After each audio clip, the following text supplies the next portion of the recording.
Hey, it's another week, another recipe, and today we are making a peppermint taffy from 1920 that I think will make a fantastic gift. That is, if I can stop myself from eating them all first. Hey everyone, welcome back to my kitchen. My name is Courtney Morris and I cook history's forgotten recipes out of random cookbooks I find and sometimes websites. And today we are going into the Christmas season again with another candy making recipe that I'm pretty excited about. If you're new here, thank you so much for joining me. I hope you join our channel, hit the subscribe button. We're growing and I have a lot of fun talking with you guys, so I hope you join. And if you're new here, welcome back and I hope you enjoy this video. All right, so first things first, I apologize again for my voice this week. I cannot get it back. I don't know where it went, but it's been about 3 weeks and it's annoying me. I feel fine now, except this went on vacation without me. I don't know where it went. So I'm sorry for the sound quality. All right, so today we are going back into the Christmas season with another candy confectionery. We're going to be making homemade peppermint taffys from, let's see, it's called Rigby's Reliable Candy Teacher from 1920. And it's a whole book of just how to make different candies. And it's kind of incredible. It has so many that I want to try, but I already did tell you last week we do peppermint. So we're going to stick with the original plan. This book, I think, was also for perhaps a cooking school or something to that effect, because the quantities that are being asked are kind of big. For instance, it wanted me to start with 6 pounds of sugar and 4 pounds of corn syrup, and I'm not doing that. So I halved it, and then I halved it again, because one thing about taffy is you have to pull it. I don't know if you've ever seen taffy be made before, but you have to have either your hands to pull it, or if you have a big amount, you have to have a wall with a hook on it and you have to pull it, and it takes arm strength. And I don't have a wall with a hook in it, so I decided to make a small batch so I can use, these guns to try to pull it to where it needs to be. So let's get started. All right, so as with anything, prepare your stuff ahead of time, but especially when you're doing candy making or jelly making. It goes fast when you're doing hot sugar, so get everything prepared ahead of time. So the first precursor things I'm going to do is I'm going to prepare my cold water jar, which I touched on last week, but I think I cut it out of the footage because it ended up turning into a jelly making class, which let me know if you'd like me to do classes on some of this stuff, because it's really actually pretty fun for me to teach how to do these things, but in the spirit of these experiments, I don't necessarily want it to take 30 minutes for a video, because I'm not sure, is that something you guys would want? If it is, let me know. I'd love to do it. Anyways, also because there's so much information, like the jelly making class would have been about 35 minutes long, I think, maybe even longer, I don't know.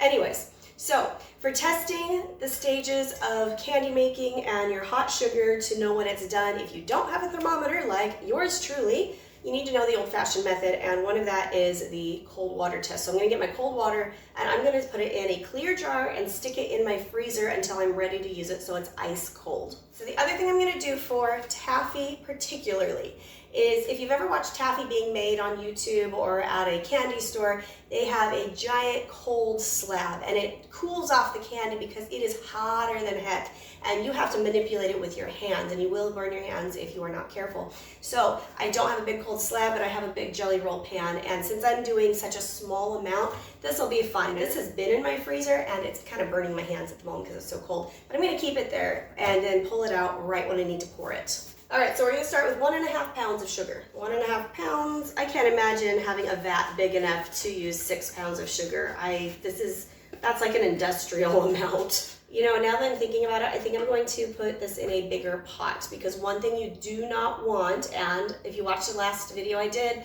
I mentioned that sugar can be extremely volatile and it will puff up and overflow the second you turn your back. So if you are using what you think is a big enough pot, go up bigger, just in case. Give yourself a little more time and a little more room with a bigger pot. Okay, so now we are going to put in 1 pound of corn syrup, which actually works out great because somehow I ended up with like 6 or 7 of these. I think I just kept picking stuff up at the store because my recipes kept needing them, and I kept forgetting that I had some already, but I don't pick up margarine, so corn syrup it is. Okay, so there's a slight bit left in this, but my scale says it's 1 pound, so we're just going to run with that and, Mix our sugar with our sugar. Okay, so the next thing they're asking is for a ½ ounce, and that's my pared down recipe, of Nucoa butter. Nucoa butter is a brand of margarine, and I never remember to buy margarine, just corn syrup apparently. So I'm just gonna use a little extra butter with the 1/8 pound of butter that I'm using anyway. So that comes out to 5 tablespoons. A quart of water, which is 1 cup. All right, and then I'm going to turn that up to high and get this to a boil. If you watched the last video on the jelly making, I warmed up my sugar before putting it in the pot. But that was because I had a liquid that was already hot and I didn't want to cool it down too much to have it raise back up. Here we're starting with 100% cold ingredients except the warm water I just got out of the tap. So we're gonna let this get up to a rolling boil, and then we are going to let it cook for probably about 25 minutes to hard ball stage, about 260, no more than 270 degrees, because then you're gonna get into the consistency of like peanut brittle.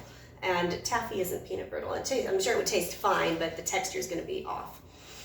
All right, so I am gonna stir this around while it's on the heat and still cool to try to melt this butter as quick as I can. But once it starts going into a rolling boil, I'm not gonna really touch it too much. I'm just gonna watch my heat. I'm not gonna stir it too much because stirring adds air, and air can cool things down. Now, if you've been with this channel for a while, you know that some of these old recipes turn out so good and some of them are just evil. They're just awful, awful, awful. But I feel like when you do candy making, the only way that it can screw up is if the flavoring they're asking you to put in is disgusting, or if you do it wrong. And that's about it. Sugar is sugar, and it's gonna taste good no matter really what the recipe is. And these are gonna make great, cheap gifts. So as far as a budget-friendly gift goes, this candy seems to be pretty good. So we'll see how much taffy we actually get out of this pared down recipe, and then I can bump it up to where the actual recipe would have been. But just this pared down recipe, I paid $1.64 for the corn syrup.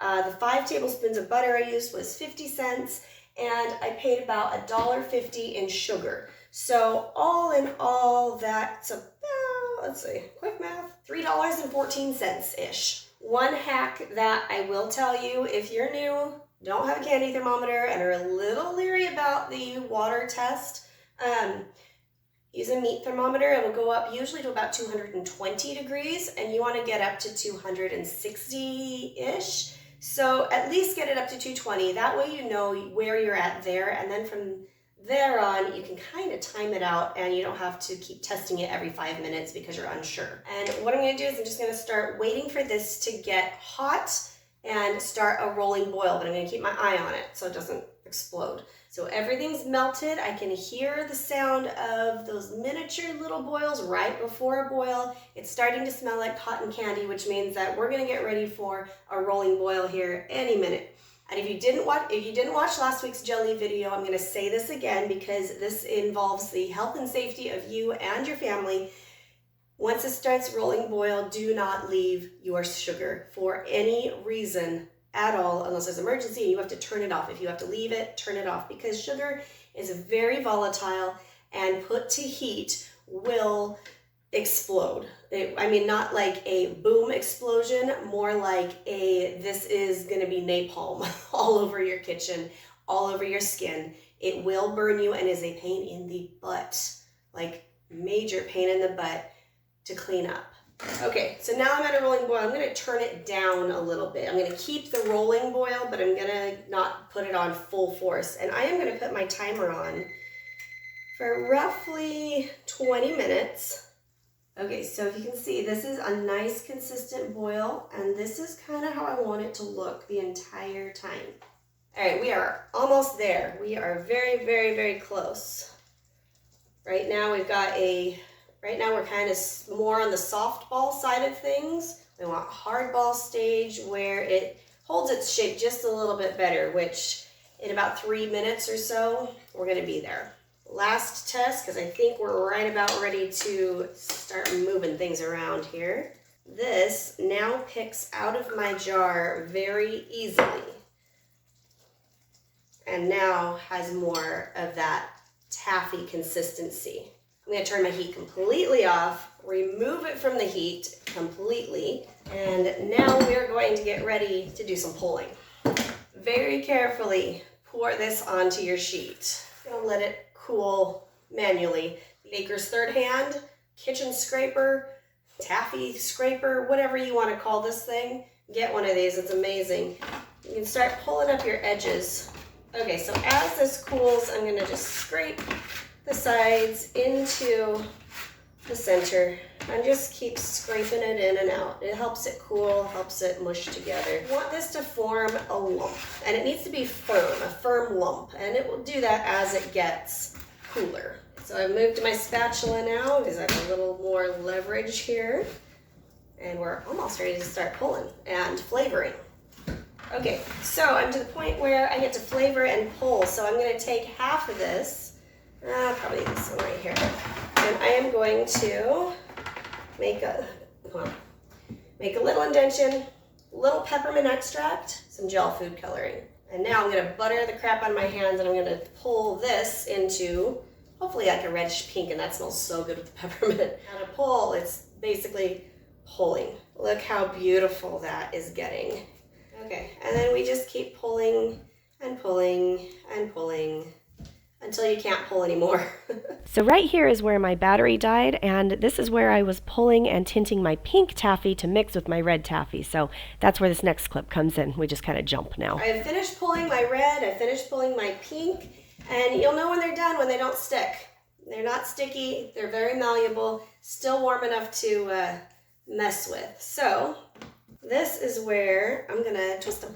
Okay, so I'm just gonna take these and I'm just gonna roll it around each other and kind of twist them around. I'm not worried about perfection here because they're gonna just taste good. And then I'm just gonna roll that together so it's kind of got striations, not necessarily anything amazing going on. It's probably pretty good. And then I'm just gonna cut it into pieces. All right, we're through, we're kind of cleaned up except for all my dishes over there.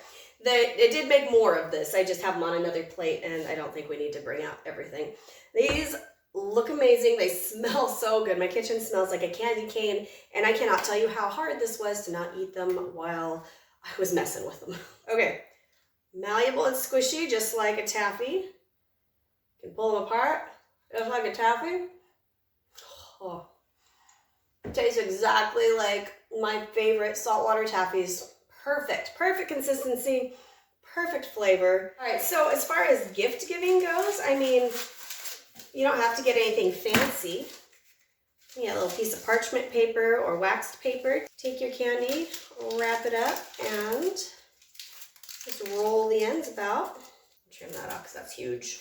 And you've got a nice little wrapped candy that you can put in a jar, in a bag, whatever, and they're adorable. The other thing I love about making your own taffies is that you get to choose the color, you get to choose the flavor. You can go and buy any flavor you want. You can get them off Amazon if you want, but you can get edible food flavorings that you can't find at like Walmart or your other local grocery stores like Peppermint or vanilla or whatever. You could go get blue raspberry. You can get whatever you want. You can color it however you want and make it exactly how you want to do it. If you do try this, let me know how it turned out. Wouldn't be a bad idea to A, invest in a candy thermometer, and B, read up on some basic candy making skills. Obviously, this isn't necessarily a class, so I didn't go into a whole bunch of detail, but it's easy. It's easy enough, and I think the hardest part for people when they do taffy is not waiting till it cools off enough to handle with your hands, because then they just get it all over their hands. And then it just is a big mess. You end up wasting product. I hope you found this enjoyable. I sure did. I am probably not going to wrap these ones up because I'm going to eat them.